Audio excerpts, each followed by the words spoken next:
I'm hearing so much fearful stuff that the sun came up 2 days early, and it's like 2 days early. Seriously, you think that we are living 2 days earlier? Or would that maybe open your perception that our time is only based on our perceptions, how we perceive our planet to be within the universe that we think we understand? But one little shift and our whole friggin' day changes. We're actually living 2 days in advance. It doesn't make any sense. It's like these airplanes that now have to change because of the pole shifting, that they get off course because the planet has shifted. Doesn't that kind of suggest that your whole entire world, how you perceive everything, is going to change if you shift one thing? One thing moves, one thing gets out of place, and the whole game changes. And that's like these elites or anybody that's controlled or being affected by these global challenges, these stories that people are telling. Nobody knows exactly what the hell is going on. You are stuck into rules of a game that weren't exactly true because you didn't know what the game was. Now the rules of the game, your perceptions of how to view reality, are going to be changed. The world is not as round as you think it is. Much different than what you think. But when I see solutions, people think there's a solution there. I can't be sure exactly what a solution is. I have a pretty good idea, but I am by far going to be pushing my concept of what a solution actually looks like. I can only make my suggestions, and I know without a doubt hearing what other people's suggestions are is the only way we're going to find a solution, because we are a oneness. It has to be in agreement with everybody. Just like we have to agree without a doubt that the whole universe is as we think it is, we all have to have a completely new rule that everybody is in agreement with. So I, by far, am not going to be the one that has the one piece of a puzzle when we're all pieces of that puzzle. We're all wrong, but we all have the right information. We all are part of like this holographic image of this experience, meaning that we have our own individual perceptions, but inside us we have to have all information of the whole. So within us we all have the information, but as we live like with egos or separate from each other, we're going to be lost as lost can be. We need to join. We need to put that puzzle piece together to find out, okay, what's the next rule? What is the real game? I'm seeing these pole shifts. I'm seeing these energy detection machines that are going crazy. That's suggesting there should be a hell of a lot more earthquakes, a hell of a lot more bullshit going on than what I'm seeing. Not that I'm getting the news. Everything seems to be shifting. I'm not able to get as accurate news as I used to. I'm seeing just this judge that was shot, and the shooter's insane. And then somebody lets me know that a judge, Obama wanted to freeze the pensions, and this judge overruled it and said no way. And then a few days later he's shot, and he's shot by somebody that's insane. Doesn't that sound like the shooter would be on the side of Obama? So it's like, okay, have we now just defined who is actually insane? If the shooter is insane to shoot a judge, then isn't the guys that he works for or influenced by or the side that he's on be also insane, like Obama, Hillary Clinton, Bill Clinton, let's just name a few people, that at least if they go around and say the shooter is insane, that they are also calling themselves insane, because they're all of the same mindset that this judge needed to be dead. What does Hillary Clinton do? As soon as she sees somebody that she thinks is doing something wrong, they need to be dead. Obviously, this one shooter thought, oh, this judge who is against Obama needs to be dead. They're all of the same mind. They're telling you who they are. We just got to listen to them. And they're all declaring themselves insane. And yeah, I personally think they're all friggin' insane.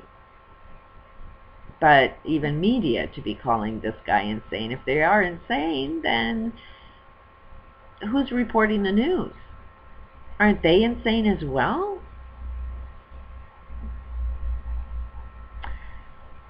I'm doing this reading on this holodynamics because I think it's absolutely relevant in today's time. We have to learn how to solve problems. As the first chapter suggests, this guy, was dealing with, a lot of massive change, a lot of shifting from a war mentality to a peace mentality, and just the conversation.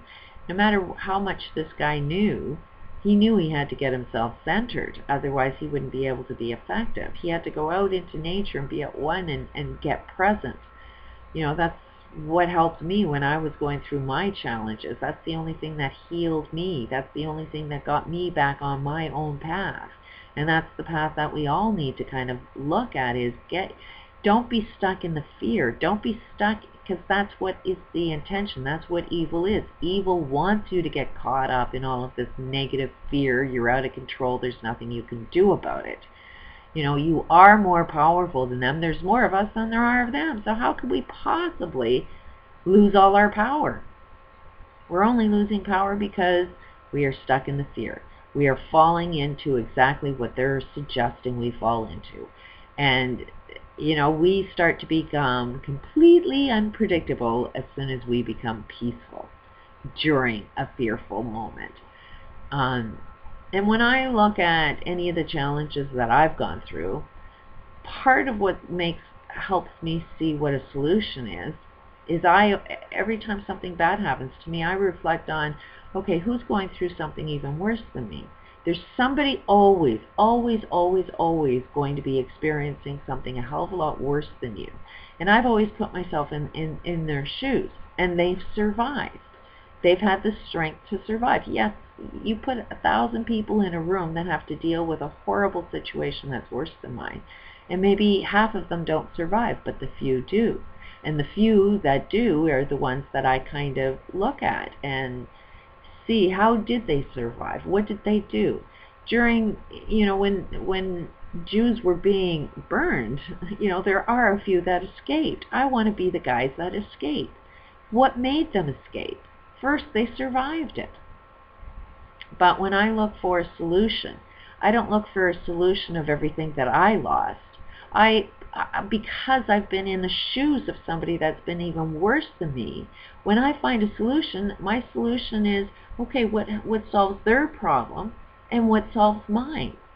And that's how I can tell what is a good solution, what isn't. Most of these, like this mathematically perfect economic system, the only thing I see in there is that the designers of that have come up with a solution so that they get their stuff back, that it's a solution for them. But they haven't gone back and seen, well, how many other people have it so much worse than me?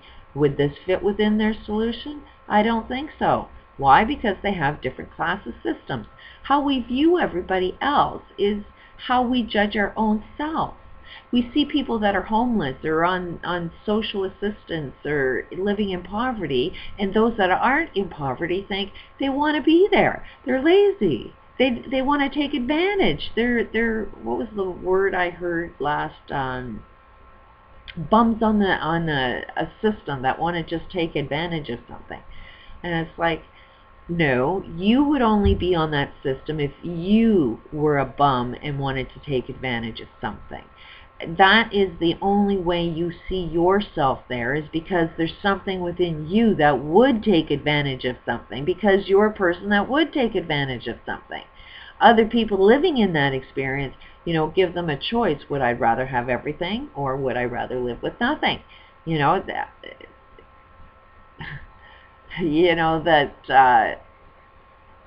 people that do live in poverty are there because of reasons that you can't comprehend. There's a hell of a lot of things that are wrong in the world, and there's an end result to everything that's wrong. So those that are living in poverty, those are, you judge to be bums and taking advantage of a system. No, they're the end result of a crime that you choose to block and not pay attention to, and think that, oh, they just love being there. But once you start to be homeless, once you start to see that the system isn't exactly fair, what are you complaining about? Do you judge yourself as being just a freeloader, that you want to take advantage of a system, and the solutions to whatever new system you come up with is just a system that you can take advantage of because that's what's in your mind? When you go and look for a solution, try and put yourself in someone else's shoes. And if you don't like that experience, what would make you be there? Because chances are what forced you to be in that situation is exactly what forced somebody else to be in that situation. So when we look for solutions, we have to look at what is the cause of everybody's problems that they're challenged with. And at the end of the day, you will not find those answers. You will not find the way out of a box if you're in fear, angry, pissed off, in a fight. Bruce Lee said it best, that you're strongest when you go with the energy and not against it. We have some definite universal changes that are going on. It will scare the shit out of you, and then it'll get the best out of you. It's like you're going in a black hole, and we're at the event horizon. How we handle that event horizon is going to determine whether we completely fall apart and destroy ourselves, where a few will survive and the pattern will just be repeated over and over again, or we can remain calm, start getting in tune with the universe, which starts with nature. So I find that the book that I'm reading will help you kind of open up your comprehension as to things change when you change. When you make a shift inside you, then you shift your whole entire universe, just because your perspectives completely change. And in order to understand the universe and understand putting yourself within that universe instead of just experiencing the outcome of that universe, start with nature. Start to get yourself completely at one and at peace with nature. The stupidest thing I've ever heard was, if you really want to find happiness, see the beauty in a flower. And I thought that was the stupidest thing I've ever heard. Now I get it. And mostly because when I was dealing with challenges, there were flowers in front of me that I couldn't even see. I had somebody actually touch the flower and point to it and say, see, here it is. And then my perception opened up and I could see a flower. And just the experience of not being able to see something that was right in front of me opened my eyes to, man, I was really, really stuck in the fear. And it was causing fibromyalgia, because that's fight-flight. When you're scared to death, your muscles tense.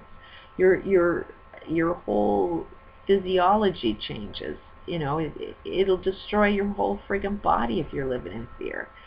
So that's what my process was to learn how to calm down during the hell. And I got a whole pile of different answers, a whole pile of different directions. Yeah, everything is changing. So for somebody to judge where I'm at, it's like, look at where you're at and tell me how you're working with it.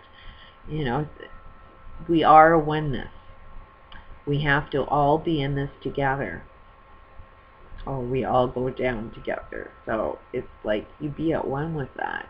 But I think we need to develop the tools to know how to handle the shift. And, you become unpredictable when you start to be peaceful. Those that are in power want you in fear. And they can predict exactly what you're going to do next if you live in fear. But if you're in peace, you become unpredictable, and they can't tell what you're going to do next. But then you get centered with nature, and you start using the universal nature. The universal energies will be at one with you, and you can shift and create a world that you want over a world you don't want.